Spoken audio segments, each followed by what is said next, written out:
Interviewing the Experts, Money Book number 3. In this one, we are talking about Rich Dad, Poor Dad.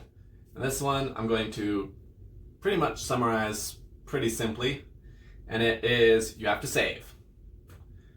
You have to then take those savings and reinvest them into assets.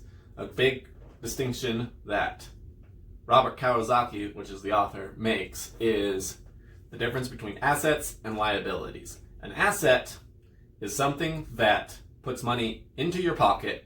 A liability is something that takes money out of your pocket. So the best example of this is your house an asset or a liability? Most people will say it's an asset. But is that mortgage putting money into your pocket or taking it out?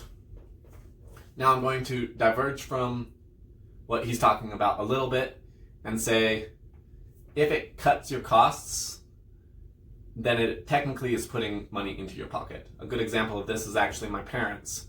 For the size of family that my parents and my siblings all made up, if they had tried to house us in an apartment, it would have cost more than it cost them to get a house. The house still cost a bunch, so it was taking money out of their pocket, but it was saving them a little bit. So that's why there's that traditional sense of assets. But Robert Kiyosaki refines it to, if it takes money out of your pocket, it is a liability and not an asset. And for the most part, I agree with him. If your house is taking a bunch of money out, that's probably a liability. Especially if it's a nicer, fancier house than you actually need. Or can actually afford. A car is almost always a liability. However, on the flip side, a car gets you to work. A lot of jobs you can't have without a car. So, I'm just playing devil's advocate for this. However, I strongly agree with what Robert Kiyosaki says. An asset puts money into your pocket, a liability takes money out. And the reason why the rich get richer and the poor get poorer is because the poor don't even buy liabilities, they buy junk. The middle class buy liabilities, and so they spend all the day working really hard to pay those liabilities off, and they're basically treading water. The wealthy, however, eventually will buy liabilities. That's why you see them with private jets and all of that.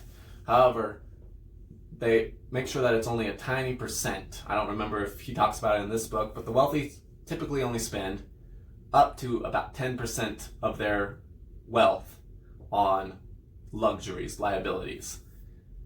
They spend 60% on assets.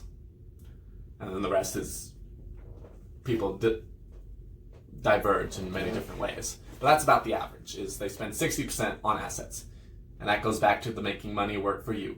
They're taking their money, they're buying it, and they're buying things that generate more money, which goes to the next big takeaway, which is cash flow.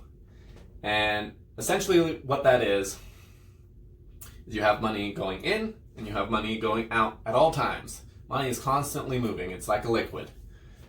So the goal is always to have more money coming in than going out. And when you buy assets, you increase that flow of money coming in. When you buy liabilities, you increase the flow of money coming out. So to have a great financial statement, you want your assets to be greater than your liabilities, because wealth is when your income is greater than your expense. I kind of added that last little bit because that one was mine. But essentially, he talks about that too. He just doesn't put it that way. And then the last big takeaway for this one is not knowing. You need to know financial skills. We've talked about it before in the previous money book episodes. But if you do not know money skills, the game of money is going to screw you over and take all of your money. There's a great quote I like that is, when a man with money meets a man with experience, the man with experience leaves with the money, and the man with money leaves with experience. So you need to learn money skills so that way you can get this part of your life in order. Just like every other aspect of your life. If you don't know what you're doing, you're going to get screwed. Anyway, that's it for this episode, and I'll see you all next week.